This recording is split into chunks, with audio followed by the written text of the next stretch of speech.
So good evening, everyone. My name is Shakayla Alvarenga. I'm the Director of Public Programs here at the Mob Museum.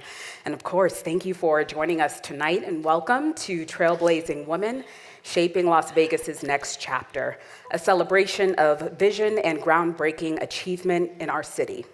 So as we recognize Women's History Month, we have the extraordinary privilege of bringing together three remarkable pioneers who have not only transformed their respective fields, but have fundamentally reshaped the landscape of modern Las Vegas.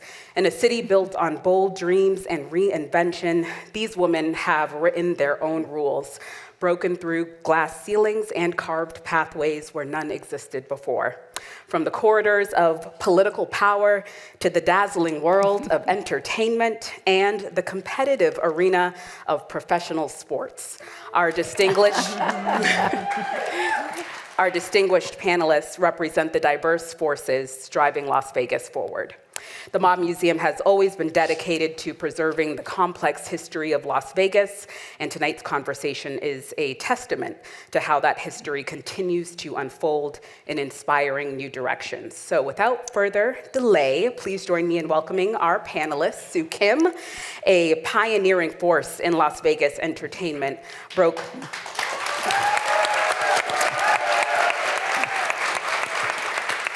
She broke cultural barriers as part of the Kim Sisters, the South Korean trio who captured American audiences with their unique musical versatility and Sue's mastery of 13 different instruments. After a breakthrough appearance on The Ed Sullivan Show, Sue established an unprecedented legacy on the Strip, spanning more than 35 years, sharing stages with legends like Louis Armstrong and George Burns, while helping to establish Las Vegas as an international entertainment capital. Sitting next to her is Sandra Douglas Morgan, who made history as the first Black woman to serve as president of an NFL team when she was named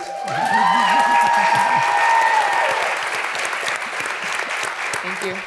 when she was named president of the Las Vegas Raiders in July of 2022. A Las Vegas native, she brings over 2 decades of leadership experience across sports, gaming, legal, and corporate sectors. And before joining the Raiders, Sandra also served as the chairwoman of the Nevada Gaming Control Board, where she led the development of cashless wagering regulations. She also made history as the first Black city attorney in Nevada while serving North Las Vegas from 2008 to 2016.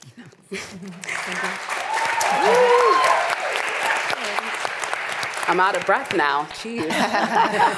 Next to her is Mayor Shelley Berkeley, who was elected to lead Las Vegas in November of 2024. Thank you. Thank you. She also brings a wealth of public service experience to this stage as a 7-term U.S. representative who championed veterans' health care and served Nevada as a state assemblywoman and member of the State Board of Regents. Also a Las Vegas native and UNLV graduate who was the first in her family to attend college, Mayor Berkeley's career spans roles from practicing attorney to senior vice president of the Touro University system, giving her unique insight into the educational, healthcare, and economic needs of the Las Vegas community. Please give all of our panelists a round of applause.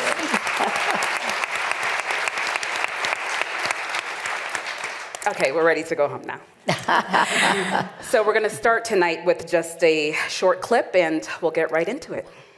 And speaking of the Kim sisters, they were born and raised in Korea. They entertained our troops there and did so well, they finally came to America. Here in the United States. That's where America is, right here in the States. And they've been a big hit here ever since. Ladies and gentlemen, the Kim sisters.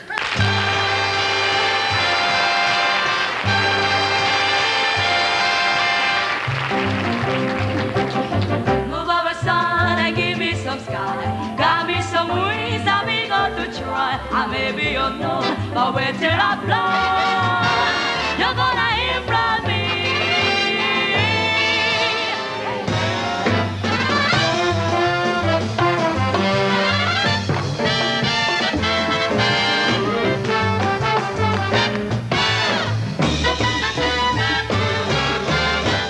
I don't know all your names, I'm Sue.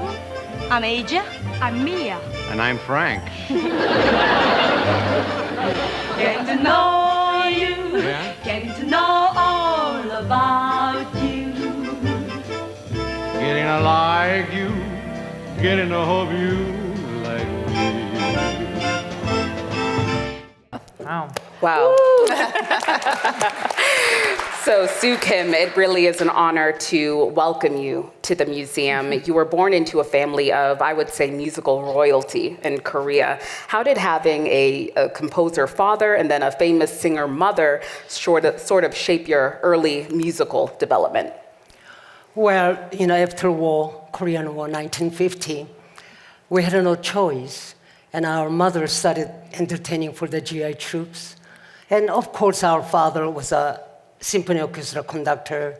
Our mother was a famous singer in Korea. And we were little kids, we raised on the music in the household all day long. So it wasn't that hard. Our mother asked us to help her, that I need you guys to help me to perform for the GI troops. And we could earn the living. This is what happened. When we performed GI troops, and those days they didn't pay us money. They gave us whiskey. If whiskey, couple cases. If beer, we got like 20 cases. So there was a lot. So next day, the black market gentleman came with a bicycle and with rice. We will exchange. We did that drink, and that's how we survived, And reason why we were going through difficult times so badly, because North Korean captured our father and assassinated him, and my mother left her alone with the 7 children. But she knew that we had talent. So that's how we actually started. But the thing is that when we entertained for GI troops for several years, and all the U.S. soldiers come home, America, they were talking about the Kim sisters, how good they were. That we sang, first song was All But a Milk Sky. We didn't even know what that was. But we memorized, my mother learned first, and we sang. About 10 years of USA, I was watching one of the late movies, and this guy is top of the horse, and he goes, all but a milk sky. Oh my goodness, that was the song we sang. We didn't understand. We couldn't speak English. Right. But we had a feeling of this should be this way or that way. That's what. So here's another thing. Very interesting. We didn't know how to read menu at the restaurant. So we will eat spaghetti for breakfast, spaghetti for lunch, spaghetti for the dinner. So one of our girlfriends says, hey guys, you've been eating 6 months of spaghetti. Don't you ever get tired of it? Why don't you order steak? We go, steak? What is that? It's a piece of meat. It's good for you. So we memorize steak, steak, steak. And we go to a restaurant, steak please, steak please, steak please. And the waitress says, how would you like to cook? We say spaghetti please. That's how it was, It's not really people who speaks wonderful English and not hard. But for us, it was a very difficult situation. Then also another difficulty we went through is the food. Today, Korean kimchi is so popular, today. But we couldn't find anywhere at the time. Yeah. So Asia got sick, literally really sick, So we would carry her on the stage. Then she will perform. She will, go. We had a little separate bed for her to rest.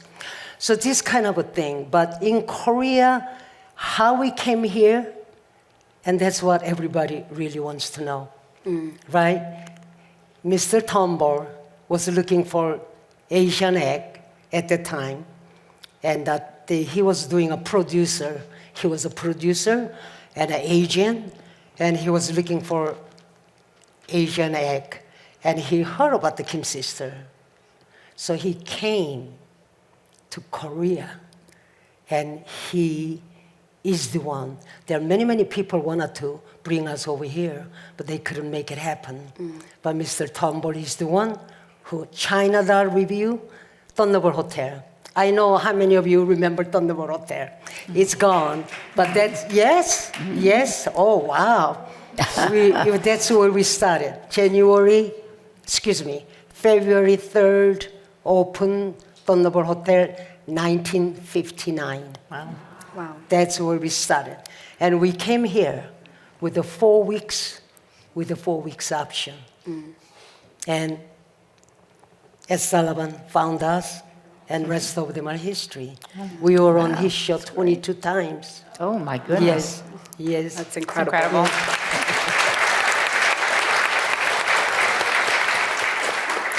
Going back to your younger years, I believe I read that it was by age 10 that you learned to sing, dance, and play all of these different instruments. What was your training like as a child with everything, going on? Well, once you play instrument, like I started with guitar, then tenor sax, and once you start to playing instrument, it's not that difficult to go into another instrument. So you just kept going. Yes, we kept going. It's a funny story that Ed Sullivan finally asked me, what is the next instrument you're going to bring? Jokingly, I said, how about a bagpipe? He said, you got 2 months to learn, and you're going to be on show. 2 months. I had to hire a bagpipe teacher in Staten Island in New York. And this man arrived, he's a big man arrived, and he says to me, blow the bagpipe. I go, one time, Mr. Gallagher, I gotta take a nap. But we made it happen.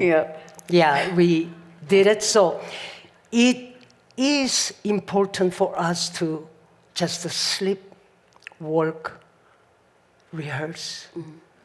And that's all we did all our lives, So,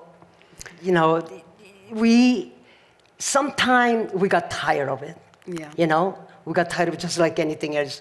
But we actually enjoyed it. Because my mother showed us, she disciplined us how to be on stage. And she was a very smart lady. There were Andrew's sister, Maguire's sister, Cathro's sisters at the time, 1959. So she said, you will never make it just the singing. You gotta learn the instrument. Everything else. And that's how it happened. Yeah. You had mentioned before just the profound impact that the Korean War obviously had on your life, your family's life. Your father was executed. Your mother even kidnapped during that invasion. Yes. And I believe you were around 12 at the time, and you were left to kind of care for your siblings. How did music sort of become a source of strength and then also survival at that time? Even at that time, my mother was captured. Right. I didn't know. I didn't have no idea they're gonna assassinate her. I didn't. There were another 16 women in there, and no clue. So I went to see her. She was very fragile. She was like under 100 pounds, very tiny lady. Do you know she had 12 children from age 20 to 32? You will not believe it. My father, he wanted to have 20 children so he could have his own dancers and the bands, and he's, this is what he wanted. So she tried. But anyway, 7 of us survived. So this is, at that time, it was really, really hard for my mother to carry on with the 7 children. But I'll tell you what she did. We had no money, no rice, nothing. And what we had, our house got burned down. It was all burned down, but we had a storage building. Okay. It looks awful, but anyway, 22 people sleep in that place. So they kept the scenery, because they produced, my father, my mother produced Carmen, Romeo and Juliet, Dream of Cleopatra producing war. That's 1950, what happened. So we had a scenery all there, that painting and all that. She will tear those out, and she will wash it by hand, and she will roll up those material and carry her shoulder and go to soldiers and sang, because she was a very famous singer in Korea at that time. And she exchanged with the rice. And at the time, 7 of us all laying on the floor and hungry. Mom, we're hungry, we're crying. So she will go, each one of us, with the rice, put it in the mouth. I have children. I have 2 beautiful children, Anthony and Marissa. I think they're here tonight, yeah. But anyway, when they say, Mom, hungry, it doesn't matter what time, what time it is, I will get up and make a spaghetti sauce and meatball and sausage, My husband, I met him 1965 at the American Hotel in New York. So while I'm performing, he says, I wink at him. I don't think so. I don't think so. Asian woman, we don't do those things, But he says it, But anyway, I met him right on stage. He came to see our show. You know that we are celebrating 57 years, April 4th. It's amazing. And he also ran 3 different hotels. Sahara Hotel, Hacienda, ran 3 hotels. So, I think his story is more interesting than mine. Yeah.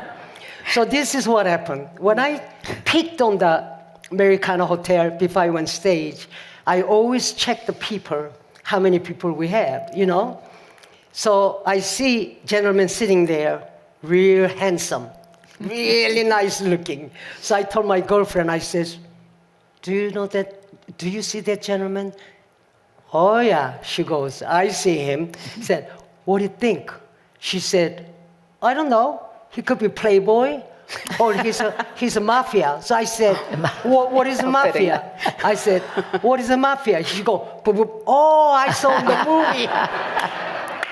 So when you say mob here, it's a connection. You know what I mean? That's why you said yes. Yeah. Okay. So I came here for the first time today, and it is really, really interesting and so cool. Yeah. It is cool to have in Las Vegas. Definitely. Thank you. My last question for you. Yes. So, at your peak, you were outselling Sammy Davis Jr., Frank Sinatra. Were you aware at the time of just your commercial success? All the famous people at the time, I got a funny story for you. Okay. They were just built in Chicago, Playboy Mansion. We didn't even know what the Playboy was, but it's a grand opening night. They asked us to go, so we wore Korean dress. We walked in, here's a door opens up, and there's a fish tank, and naked ladies are swimming in there. We all 3 ran to the restroom. We never came out. So every time any star send us invitation, no party. We don't go to party. Okay.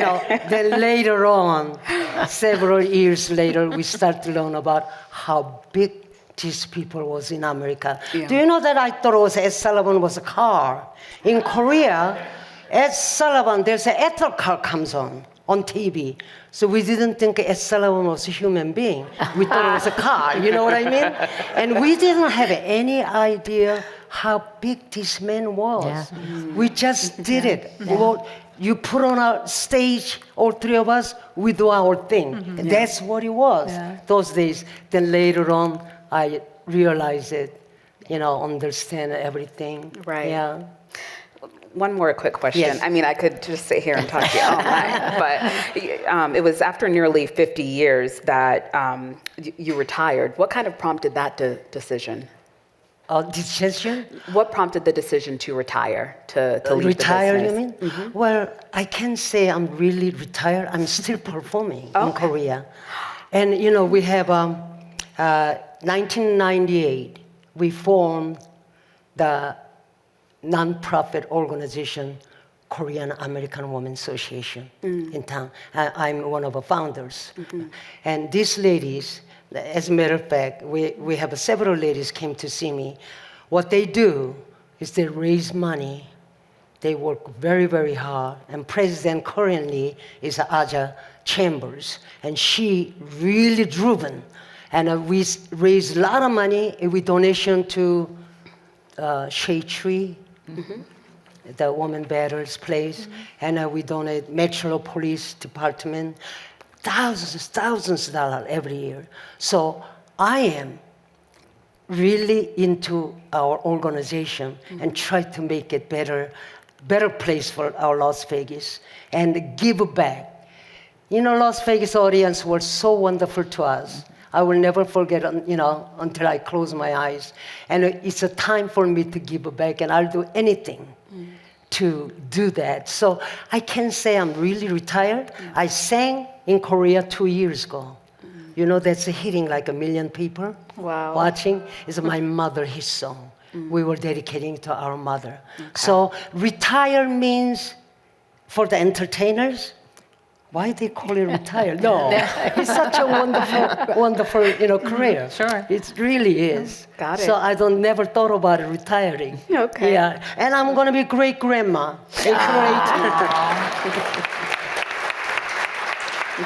Wonderful.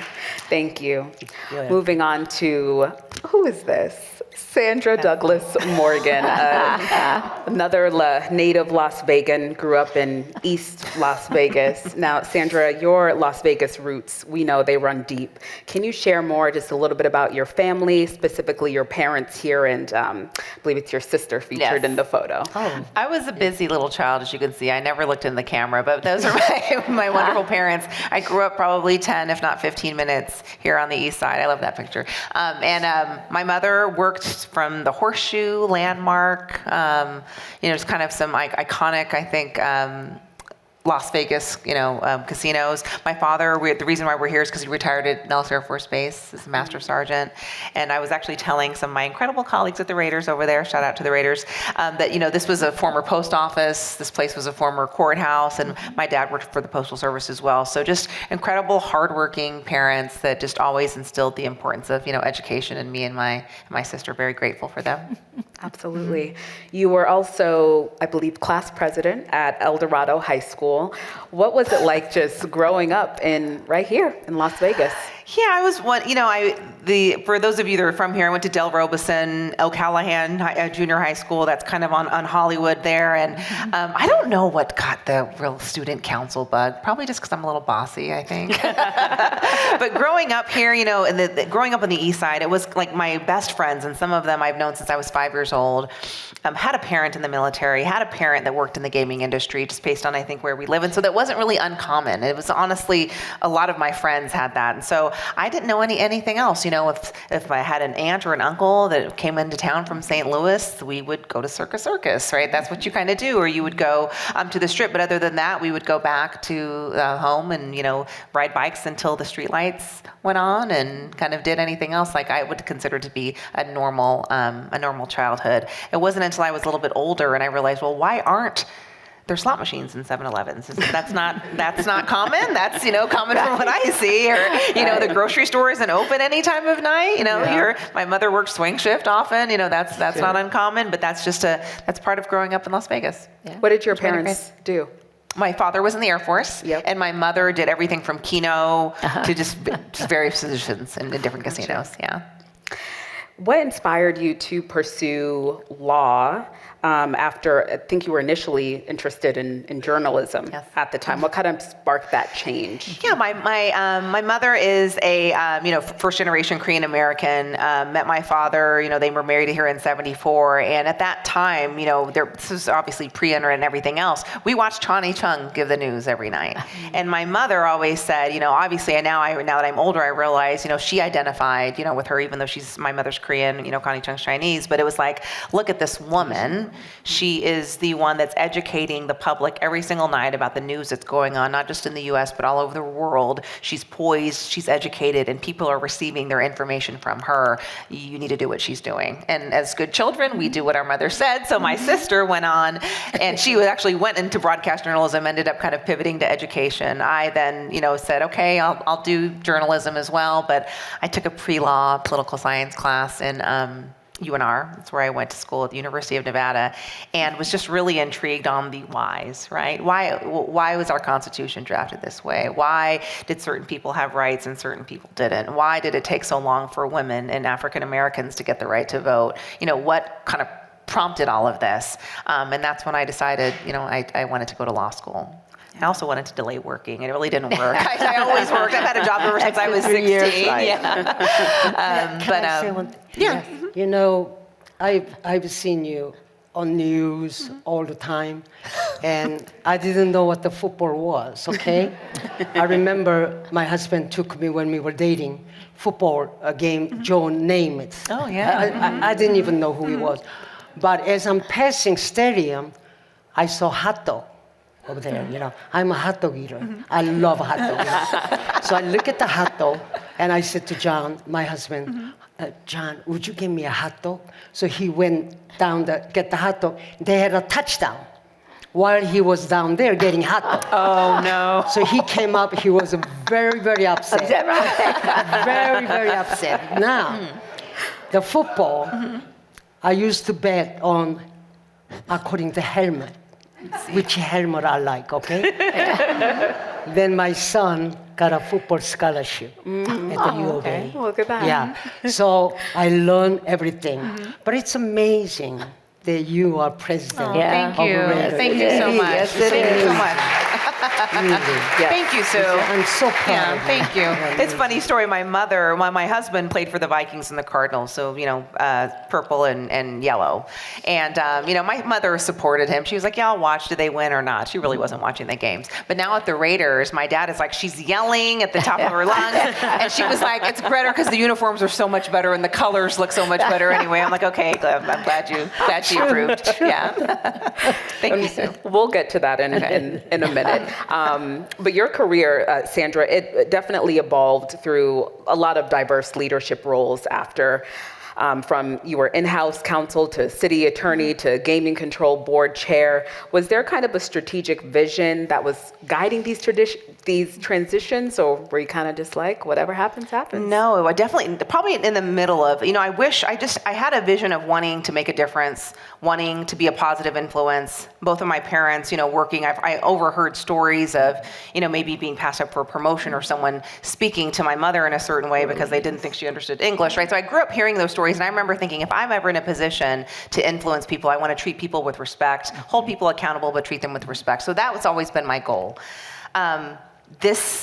My path has been anything but linear, and I'm just incredibly blessed to be able to have mentors, friends, and supporters along the way. If you would have told me I would have been the president of an NFL team, much less an iconic franchise like the Raiders, 5 years ago, I would have said, what are you talking about? It wasn't a dream that I had because we didn't have professional sports here. So I just always say, be ready, be prepared. You never know who you're going to meet and when, especially in an incredible town like Las Vegas. And your reputation is something, that you have to work hard to get, but that also can be taken away, so make sure you protect it with everything you have. So my roles that I've had, again, just kind of lucky to have them, but I never thought I was going to be the chair of the Gaming Control Board. I was so ecstatic and had a great opportunity and was doing really well at AT&T, but if someone taps you on your shoulder and says, are you ready? There were plenty of times where I thought, I'm not, but if this person thinks I am, then I'm going to go do it, and we're going to see it, and we're going to make it through. Yeah, so, absolutely. Yeah.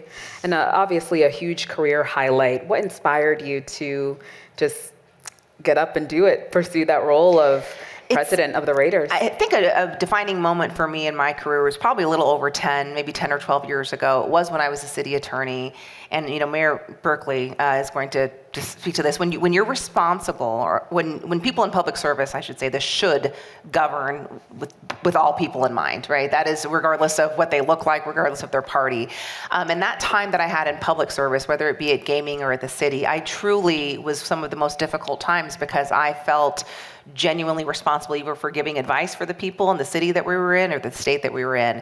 And it's just something that you really don't take lightly. So for me, just kind of operating, working on things with integrity, the Raiders are incredible. It's a dynamic organization, but there's nothing like, and I mentioned this to someone at the reception, picking up the phone and dealing with someone who's lost their life or whose house burned down or who's truly, just struggling to kind of make ends meet. That is something that we all collectively should be focused on, having a kick butt football team that is incredible, that hopefully is giving back to the community. And that's why this incredible woman, I have to give a shout out. Yeah. It's fierce. It's our women's employee organization. This is just a small sample of them. And I'm so proud of them. It really kind of got up and going around 2022. And I'm going to try on the acronym. I know it's female, inspiring, engaged, resilient, confident, and equality. Is that right, ladies? Okay. So shout out to those ladies of the Raiders. Nice. I think there is, I just want to give a shout out. People think about football and you see these incredible men on the field, these 53 guys in the practice squad and everything else. Our team, business operations, 30% women. Right? Whether it be in corporate partnerships, sales, marketing, government relations, Raider Image, our retail stores. We have women now that are growing in our strength and conditioning units and our data and analytics team. And half of our senior leadership team are women. So, we are, as many people know, the backbone of so many different things. And we're definitely the backbone of the Raiders as well. Yeah, absolutely. Those are my babies. Mark Davis had noted that he, quote, sees the Raiders in you. What qualities do you think he recognized that made you the right fit? I'm hopeful it's grit and resilience, standing up for what you believe in.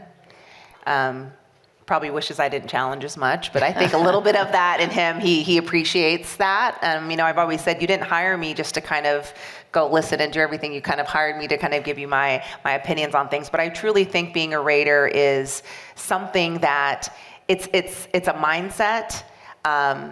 It's a competitive, tough mindset, but there's resilience that's involved. But there's also just doing things the Raider, kind of way. And I hope, that I'm sure we all hope that we're making him proud, this move to Las Vegas proud, and our community proud as well. Absolutely. Thanks. Well, Shelley, yes. Mayor Berkeley, these family photos from New York, they paint a picture of your earliest years. Yes. Can you share a memory that captures what life was like for your family before moving to Las Vegas? Yes. I happen to love that picture, actually.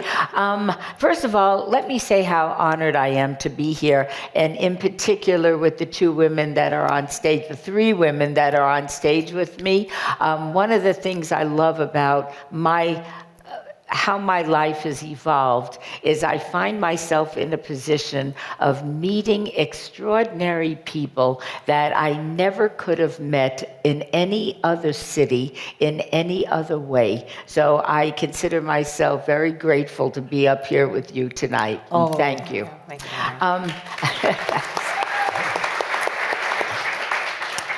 I'm looking at that picture and I marvel at the fact that we look so affluent. We had no money, no money. But in those days, a woman would never walk out of the house without a hat. So my mother has a hat on. I, as usual, dress from head to toe because I love clothes even when I was 2. I come from an immigrant family. My grandparents came to the United States in order to escape the Holocaust. If they hadn't left Europe when they did, they would have been exterminated. My parents would not have been born, hence I wouldn't be sitting up here. When they came to America, they had no money, they had no skills. The only thing they had when they came to our nation's borders was a dream. And that dream was that their children and their children's children would have a better life here in the United States than they had where they came from. My mother's side of the family are from Greece. My father's side is from the Russia-Poland border. My parents met on the Lower East Side when my dad got I got out of the Navy, which he signed up when he was underage. He lied about his age just so he could support this country. I grew up hearing stories from my grandmothers of what life was like where they came from. And I have been forever grateful for this country and the fact that they took my family in. Not only did we survive, which we obviously did, but we thrived. And that is because of this country and this community. So the reason we came to Las Vegas is my father was a waiter in upstate New York. My mother was a stay-at-home mom. He was having a very hard time making a living to support his family. So one night, he put my sister and I and the dog in the back seat of our car, parents in the front seat. Everything we owned was in a U-Haul hooked up to the back bumper of the car. Drove across country, middle of the summer, no air conditioning. That was pleasant. Drove across country. My dad had a letter of introduction to get a job as a waiter in Southern California. We got to Hoover Dam, and my parents, who I thought were so old, they were 31 and 33 at the time. This was such a monumental move for my family. We never knew if we were coming back east again. We had no idea what our destiny was going to be. We had no friends or family in Southern California. We decided, my parents decided that they wanted to see Las Vegas. We came to Las Vegas for the night. We never left. And one of these days we're going to unpack the U-Haul. I'm sure of it. We made a life for ourselves in the middle of the desert. And I love this town. It has given me the most extraordinary opportunities I could have never dreamed of. And I can assure you, I often think of myself as my grandparents' American dream, but I am sure in their wildest dreams, they never could have imagined that they'd have a granddaughter who not only served in the United States Congress, but is now the mayor of her hometown of Las Vegas. How amazing is that? So I count my blessings every day, and I love every minute of my life. Yes. So in 1968, you became part of Valley High School's first full graduating class. Yep. Where you were also, of course, involved in student government there. What was Valley High School like during those kind of formative years? Well, very exciting. I went to John C. Fremont Junior High School, and the big topic was, are you going to Vegas High School, or are you going to the new school, Valley High School? And we lived a little closer to Valley, and so I ended up going to Valley High School, but it was so exciting. It was, a new age high school with portable rooms that you close the door, and they could be big rooms and little rooms, and I loved school from the earliest time, and was very active in debate and a Spanish club, although I don't speak a word of Spanish, but the club was nice. People always, they're very selective of what organization they belong to. I truly belong to any organization that would have me. So I really was very involved in high school. And in those days, it was 1967, 68,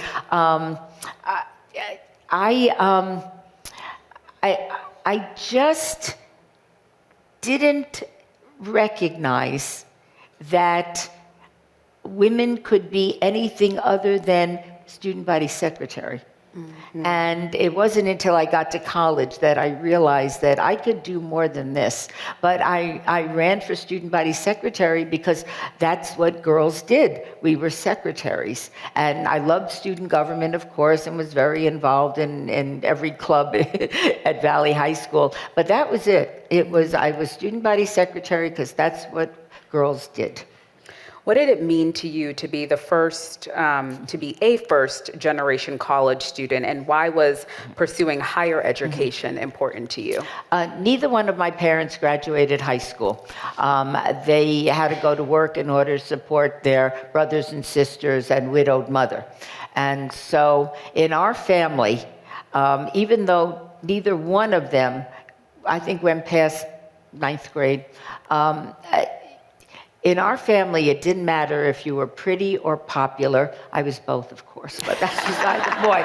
It didn't matter if you were pretty or popular. It mattered that you got good grades in school so you could make something of yourself. There was never a question. I remember my mother never got out of a house dress. Her job was taking care of the kids. And I remember, I think I was in 2nd grade, and my mother got dressed up for the parent-teacher conference. And again, teachers were intimidating to my mother. You know, she was not an educated woman. And she went to talk to my 2nd grade teacher to talk to her and ask whether I was college material. So at the youngest age, my mother was just hell-bent on making sure I had a better and a different, I wouldn't say better, different life than she had. And she and my dad, it was not a happy marriage. And I think my mother wanted to ensure that I wasn't trapped in a marriage because I had no options. Oh. So for her, making sure that both her daughters were well educated and well cared for, and we were, no money, it didn't matter. We knew we were loved, we knew we were cared for, and I think both of our parents just poured every hope and dream they had into their 2 children. Mm-hmm. And I am the beneficiary of that. Yes. 1982, you began your political career by running for the Nevada State Assembly, also around the time that you gave birth to your Max is in there son. Right now. How did you manage these simultaneous major life events? Well, I didn't sleep that year, but from the earliest time, I wanted to be a public servant.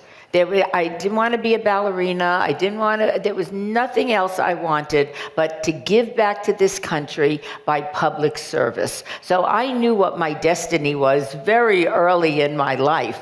And here's I listened to your story about law school. When I went to law school, there were let me say this. I have been around so long that people that didn't like me now because they can't remember why they didn't like me. That is a long time to be around. And it is so true. And I'll give you a little, so I'm running for mayor. I have a fundraiser. And we're sitting at my kitchen table and she said, I'm going to make the name up, call Al Smith. I said, oh, no. I said, you don't know the history. Al Smith does not like me. He has never liked me. When we sat on some committees together, he gave me the stink eye the whole time we're sitting there. I said, no. She said, give him a call. I said, no. And then I was going to show my fundraiser. I know what I'm talking about. So I call, she gives me the number. I call him up and I go, Al, this is Shelley Berkeley. Shelley, it's so great to hear from you. I said, oh my God, I have been around a long time. So I went from stink eye to be loves me now. So, okay. I forgot the question. You answered it. Oh, good. All right. So, obviously you had quite the political career before becoming CEO of Touro University in 2014. Wow. You served there for 9 years. During your time in politics, what issues were you most passionate about advocating for? Oh, I want to go back to the other question, though, because there was a point I wanted to make. When I started law school, I went to law school in order to run for office. I thought, I have a choice here. Every summer I came home from law school and I cocktailed, made enough money in the summer in order to pay my whole way through school the next year. So other people were clerking and doing other things. I was cocktailing. Best experience of my life. Oh my God. Yes, quite interesting. When I started, I went to law school to do what I am doing now. When I started school, I started law school in a class of 280 people. 80 students. 20 of us were women. Unbelievable. 20 of us were women. Now, going to Touro University, the very first time I greeted the freshman class for freshman orientation, I looked around and had two observations. One is when I went to law school, everybody looked like me. And very few women. When I greeted my incoming class at Touro University Medical School, I looked around. First of all, there was a majority of women sitting there, and are all future doctors, and it looked like a mini United Nations. And I thought to myself, this is America. We can pretend it's not.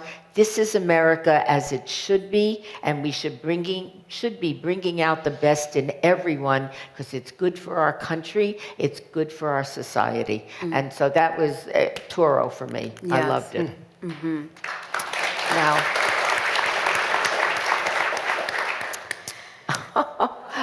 that's great. I had many hairdos in my life.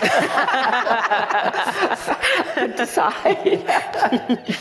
Well, after Touro University, I think someone then asked you, what are you going to do for the rest of your life? How did that question sort of... Asked me. Oh, okay. So after I lost the Senate race, and I was in one of the safest congressional seats in the country.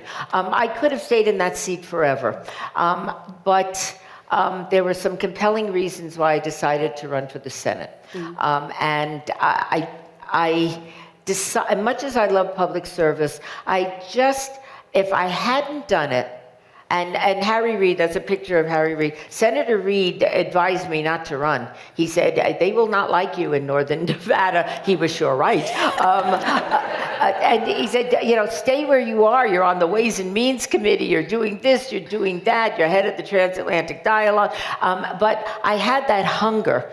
And I know if I hadn't done it, I would have spent the rest of my life saying I would have, I should have, I could have, and I didn't. And so for me, even though I lost and I was heartbroken, I needed to do that for myself. I was heartbroken when I lost that election. What do you do when you love public service and you don't have an office to do public service from? And so I just sat on the couch for months, because after a race like that, it's very intense, emotionally, physically, mentally. There's nothing left of you. So if I had to get off the couch, I would have had trouble, but I didn't have to, so I sat there. My husband would leave for work, he'd come back, I'm still on the couch. But eventually, you pick yourself up, you wipe yourself off, and you move on. I'm a working woman. I've been working like both of you. I mean, we're working people. I'm not a beach person. I'm not a golf person. I'm a working person. And so what was I going to do? And so I almost went to work. It was time to get off the couch. I almost went to work for a very prominent law firm. They made me an extraordinary offer. I had a crystal chandelier. I had marble floors. I mean, it was just amazing. But it wasn't what I wanted to do. So I got this very fortuitous phone call from Touro University and asking if I would like to run their West Coast division. And I was very honest. I said, look, I have no academic medical background whatsoever, and I don't think being married to a doctor qualifies you to run a medical school. But I was wrong. It did qualify me. And I decided that I wanted to do it because I didn't know if I could do it. And I think you understand that. Yeah. And I thought, would I last a day, a week, a month? I had no idea. And that's why I took the job at Touro.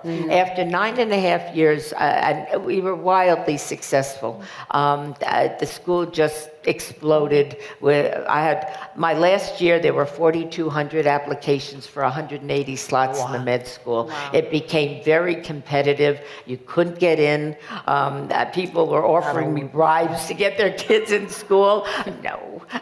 No. So they wanted me to renew another 3-year contract. And I just decided I had done everything I could do for the school. I would just be repeating myself. And I said, I'll give you a 1-year contract because we'll have a nice, smooth transition to the next administrator. And that's exactly what we did. But halfway through the year, I said, well, what am I going to, it was me that asked, what are you going to do with the rest of your life? You're healthy, except I broke a rib and it's just not healing very well. But so I'm walking a little funny right now. But you're healthy, you've got tons of energy, I've got so much institutional knowledge. That's a good picture too. I would hate to let this go to waste. I've got more to give. And I never want to go back to DC. I don't even want to go for a visit. I don't want to go up to Carson City. Carolyn was term limited. And I said, golly, being mayor. And I didn't, it took me a while to make that decision because I'm in my 70s and I was worried that maybe I couldn't do the job as well as it needed to be done. But I went back and forth, and once I decided to do it, it just felt right. And I've been in office now 15 weeks, and I've loved every minute of it, and I think the next 10 years are going to be explosive in the city of Las Vegas, and I am very excited to lead this city to the next level, and that's exactly what I plan to do. Absolutely. Can I say something? Yes, of course. You know, we're talking about greatest country. We've been around the world several times performing. No place like our country here. And you know why we like Las Vegas all the time? Best. This is our second home. Any other place we perform like 9, 10 o'clock, they're all closed. Yeah. You can't get any food. Yeah. You know what I mean? But I can imagine that when I came here in 1959, that we didn't even have a paved road here. Yes. And I got the real estate license because I wanted to learn about Las Vegas. And wow, any time that we go out, our family, my children, my husband, all we could say is, oh, wow. Yes. I would have never imagined that Las Vegas is going to get this big. And don't you ever forget that this is the greatest country in the world. Agree with That's you for more. sure. And we are so grateful. The Korean American Women's Association, all the women, we are grateful to be here. Yeah, and we are so grateful. I traveled quite a bit when I was in Congress because I sat on the Foreign Affairs Committee, mostly to war zones, Iraq, Afghanistan. But when I came home, when I came back to American soil, honest to goodness, and I'm not an emotional person, and I'm not, anxious or anything like that, but I literally wanted to kiss the ground I was walking on because I recognize how fortunate I am. Two good moves my family made, not only my parents. First, they came to America. And the second thing is they moved to Las Vegas. And there were 80,000 people in the entire Las Vegas when we moved here. Now in the same geographical area, there's over 2.5 million. And we're heading to 3. By 2050, I suspect we'll be at 3 million. And it's remarkable. We have about 40,000 Koreans in town. Yes. And about 30,999 people owns restaurants. But that's okay. There's never no such such thing as too much Korean food, definitely. And I think what makes the city great too is the ability for people to come here with an opportunity to get a good paying job, to be with benefits, and to be able to provide for their families, and hopefully, you know, to be able to find a good place to live that's, you know, that's within a decent range and a wage. And I think that's what's also made Las Vegas so special. You know, It's amazing. On a waiter's salary. My father put a roof over our head, food on the table, clothes on our back, and 2 daughters through college and law school. Not bad on a waiter's salary. And I think it's my job to make sure that the next generations coming up do have the same opportunities that we had, because it's important. And I'm looking at that. I love, that's another picture. That's when I was sworn in. I mean, we created a whole life here, and there it is. That's my life, right in that picture. Thank you all. I do want to spend just a few minutes to open up for any audience questions. So if you have a question, if you can just raise your hand for any of our panelists, and we'll have a mic that'll come over to you. There's one over here. This is for Shelley. There's a picture of you in. There's a picture of you in front of an Air Force fighter. I was in the Air Force and a pilot, and I was wondering, did you fly that? I was not in the front seat, but I was in the plane. Yes, it was.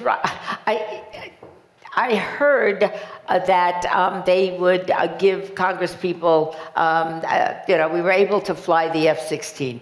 And so I thought, okay. So I went, and I spent a lot of time at Nellis because it was in my congressional district. So I got there, I got to Nellis, and the man that had just won the National Rodeos final the year before and was back here in order to defend his title, he trained with me. So I go to the base, they feed me, and I said, do you think it's a good idea for me to eat before I go up? They go, yeah, the more you eat, it packs the food down.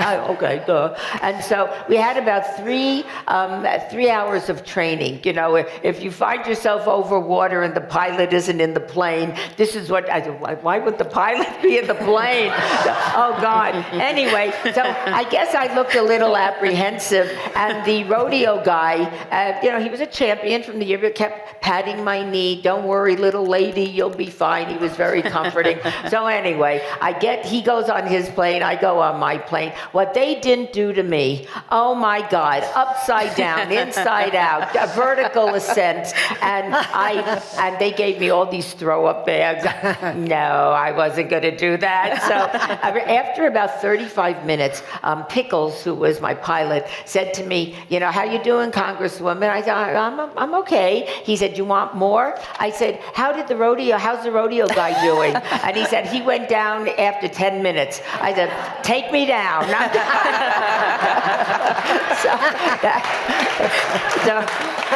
I got down on the rope, the rope ladder on my own.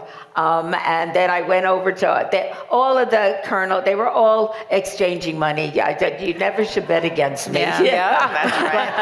I have to say, it took me about 2 days to recover. I felt like I had bricks on I was having trouble. I had to remember to breathe. That's how much, G pressure there was, But it was a great experience once. During your time in Congress, what would you say was your proudest moment or biggest achievement? No doubt about it, the VA hospital in North Las Vegas, without a doubt. And let me say this, and this is just an observation of where we are right now, and I hope we're not going to be here long. When I got the funding for the VA hospital, and that it was the largest earmark in the 2006 federal budget to build that hospital. We had BLM transferred over to the VA. It was a major undertaking. I was able to get that done with a Republican president, a Republican VA secretary, a Republican House, and a Republican majority Senate. I don't think that could happen today, and that is a shame, because you are able to sit down with your colleagues on both sides of the aisle and educate them on what the needs of your congressional district was And they all agreed that we had to have a VA hospital here in Southern Nevada. And I think the shame of it is I fear that that would not happen today. And what a loss for our country that is. Right over here. Question is to Sandra. Okay, I think Sandra is truly Korean American woman. As you grew up with a Korean mother and the American father, what would you say there would be disadvantage that growing up in a household who has two different culture? Because we had the taste of a little difference of culture from Sue's background. So would you say there was more advantage or disadvantage? I think it just helped, I hope just understanding and being patient and having a willingness to understand other cultures. I had plenty of friends growing up that would come over and they would be like, oh, your mom's speaking another language on the phone. And I'm like, what, is that uncommon? I mean, that's, common for me. But I think just a willingness to understand, appreciate, and be respectful of other cultures and other people's backgrounds. My parents being a biracial child and just having different parents in the 70s, it's difficult enough now, much less then. I remember being on the Air Force Base and I was a little more rambunctious than my sister. So I'd be running. I was always lost, like at Mervyn's or Montgomery Ward. Somebody's like, oh, Sandra is at the jewelry counter. Can someone come find her? And I would yell, Mom, Mom. And people would look and be like, that's her mother, but I was just, now I understand. And I don't think it's as common now to have that, kind of those looks and things now. But for me, I just realized, just don't judge people based on what they look like, based on what they sound like, based on this preconceived notions, just to be more inclusive.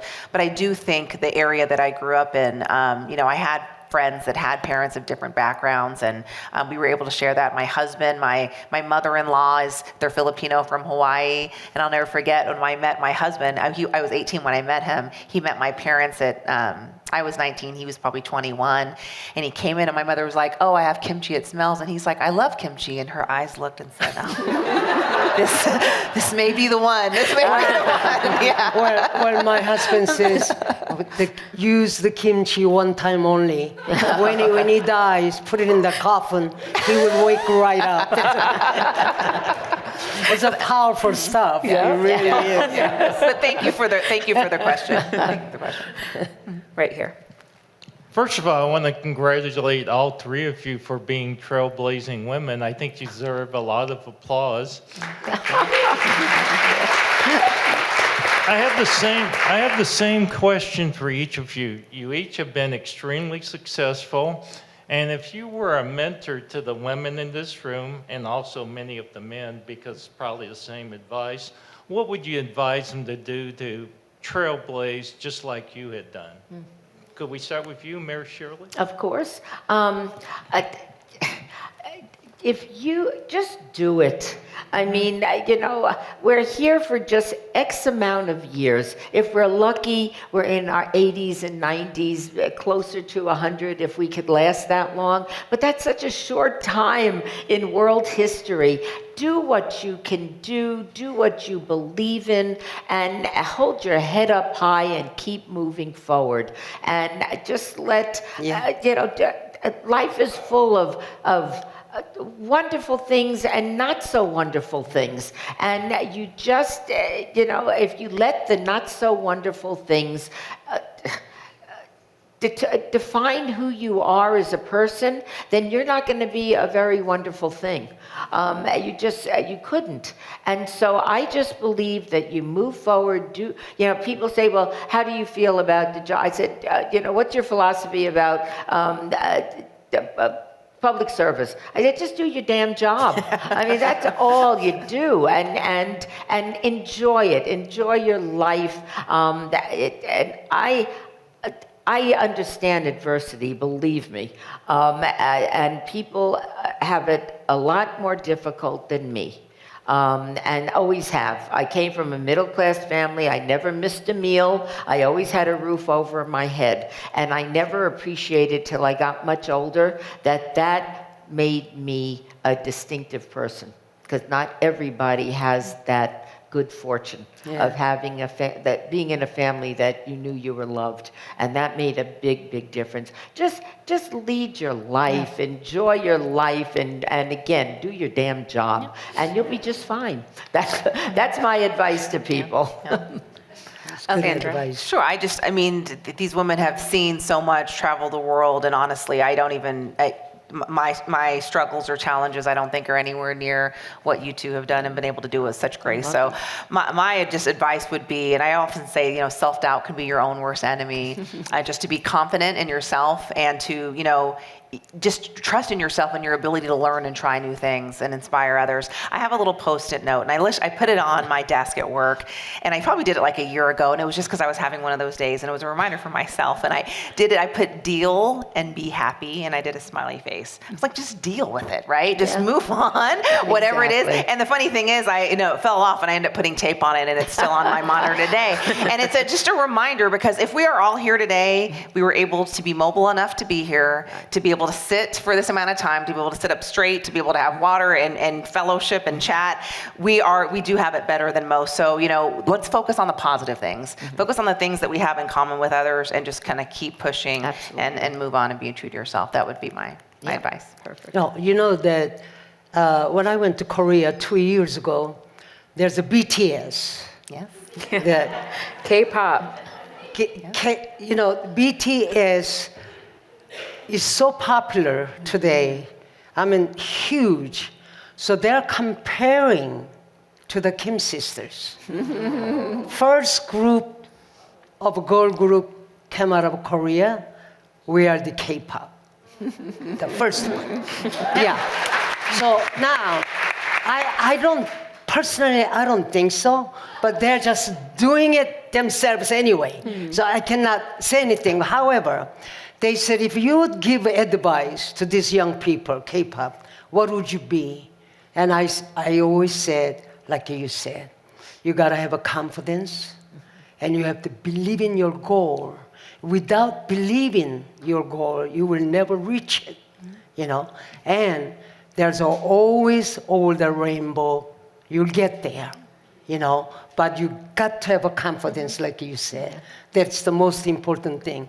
So now, I haven't met BTS yet.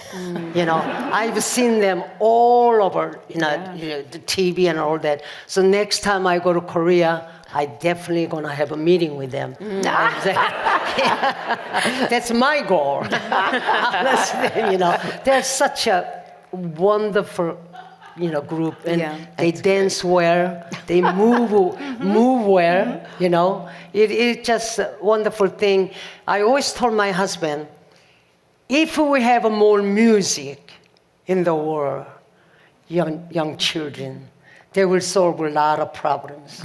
More dancing, more music. But today, everybody dancing. Even everybody in the household, everybody, their movement is dancing. And that is a very positive thing to me. Wonderful thing. Any other questions? Right here.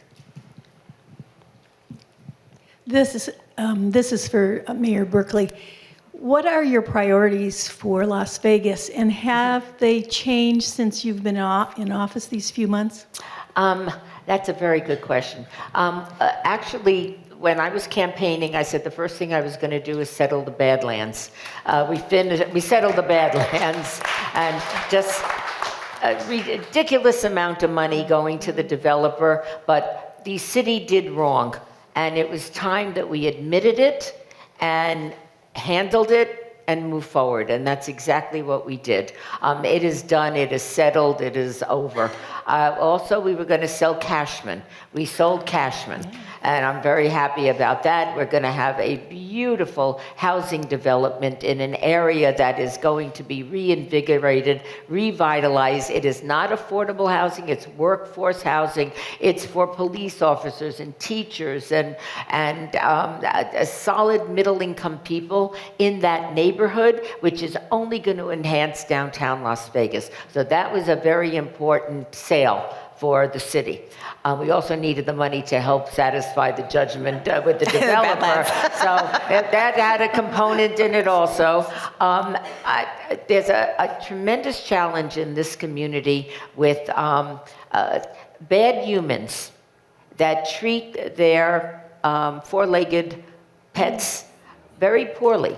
They're abandoned, they're neglected, they're abused. We have an animal foundation that is bursting at the seams. We have rescues, Hearts Alive and Heaven Can Wait and the Nevada SPCA that are in desperate need of help so that they could take care of the pets that are being left at their doorstep.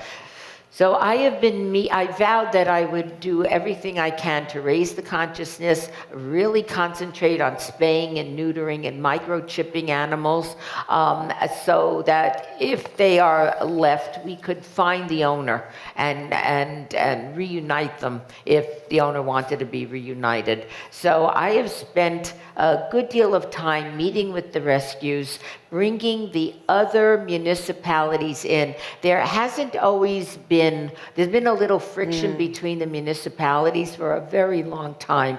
They're all my friends. I mean, I've known them, 10, 20, 30 years. Some of them I grew up with. So it's time for us all to come together for the good of the people of Southern Nevada. So we're working on that as well.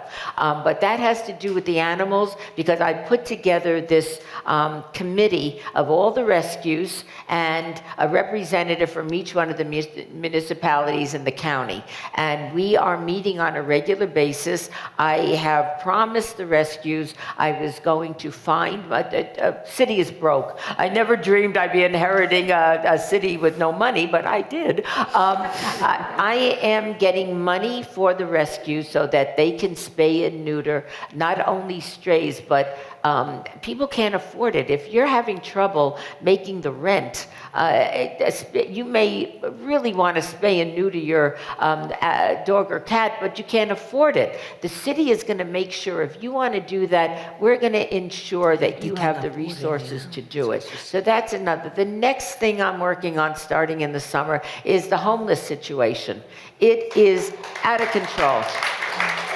Now, I mean, I'm a bleeding heart. I'm the first one to admit it. Human beings should not be living on the streets. I had people living under my signs when I was campaigning, the A-frames, in 117 degrees. No, it is dangerous. It is unhealthy. Human beings cannot be living on the streets. In addition to that, the humanitarian aspect, it is a serious economic blow to the city. I've got mom and pop businesses that their life savings are in their business, walk up and down Main Street, up and down Commerce, especially Main Street, it's booming. But if you've got homeless people sleeping on the sidewalk, people aren't going to walk into your establishment. If they don't walk into your establishment, you're going to lose that establishment. And then I have the bigger businesses, the hotels on Fremont Street that are beside themselves with their customers getting accosted by homeless people. And so I am determined that I'm never going to get everybody off the streets, I know that. But I am determined that I am going to make a difference. What's wrong with the courtyard? The city spent a fortune building the courtyard. We're spending a fortune on a yearly basis, and none of the homeless want to go to the courtyard.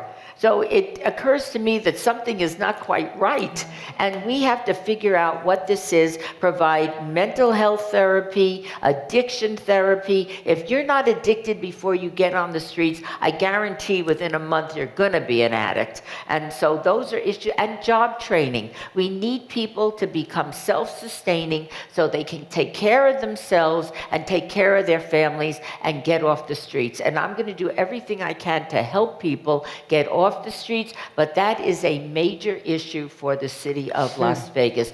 Last thing is economic growth and development. This town is booming, and it's going to continue to boom. We need affordable housing. We are stuck at 49th in the United States funding our education system.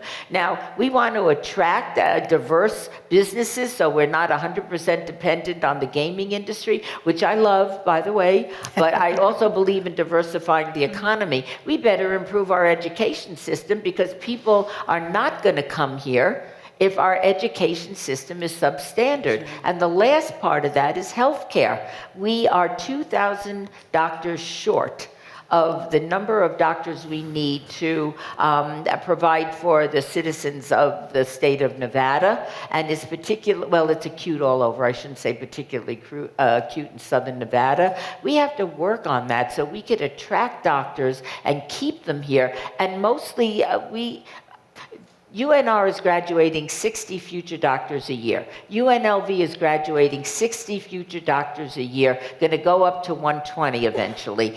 Touro is graduating 180 future doctors, and Roseman just got their approval for them to start their freshman class. They'll probably start with 40 or 50 students. Within a few years, if we could keep these medical school graduates here in Southern Nevada, we would solve our physician shortage problem. It's that we don't have the will to do it. And so these are fixes that are possible, but the state of Nevada has chosen not to do this. So year after year, legislative session after legislative session, we are stuck in the same cycle. And it's not going to get better unless we make a commitment to improve education, improve transportation, improve healthcare, and make this city as good for the residents as it is for the tourists that come and visit us. Yeah. That's it. We'll just take one more question. Hi. Thank you for speaking today. I was really excited to come to this. My question is actually directed towards Sandra, if you don't mind. Grew up going to the Oakland Raiders games and A's games with my grandma. She passed my love of sports down to me. With the A's coming here in 2028, how do you hope collaboratively that those teams will work together again, because they've had such a strong history together, and now you got your partner back? What does that look like for the city of Las Vegas? What are you hoping transformation-wise you can do for our city? I'm hopeful that all sports teams, whether it be, the Knights, obviously the Aces, the Lights that are at Cashman, the Aviators that are at the Las Vegas ballpark, what I'm hopeful to see, and what I hope that we'll continue to see with sports continuing to grow here in Southern Nevada is, first and foremost, an opportunity for our children and our teens to see just another sector that they can go into, right? And, I came from gaming, I worked from gaming as well, but being able to have these incredible women show what they do, whether it be in sales, marketing, corporate partnerships, retail, having kind of that exposure and showing how sports can truly bring people together. The game day experience is something like no other. Outside of the incredible Raider games we have, we're hosting concerts and events and soccer matches, and just kind of giving people that kind of even event and game day experience is something that I think will continue to grow as more teams, come here in Southern Nevada. So I just think it's another opportunity. Even today I met with our broadcast team,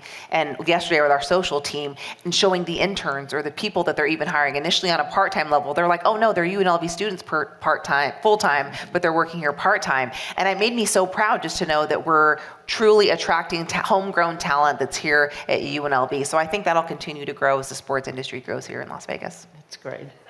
Yes, love it. Thank you. Well, as we come to the close of tonight's conversation, we just want to express our deepest gratitude to our panelists, Sue Kim, Sandra Douglas Morgan, and Mayor Shelley Berkeley for being here and having this conversation with us tonight. And of course, to our audience, thank you for joining us this evening, and thank you for celebrating Women's History Month with us as well. Thank you. Thank you. Great job. Thank you. Wonderful. We're just going to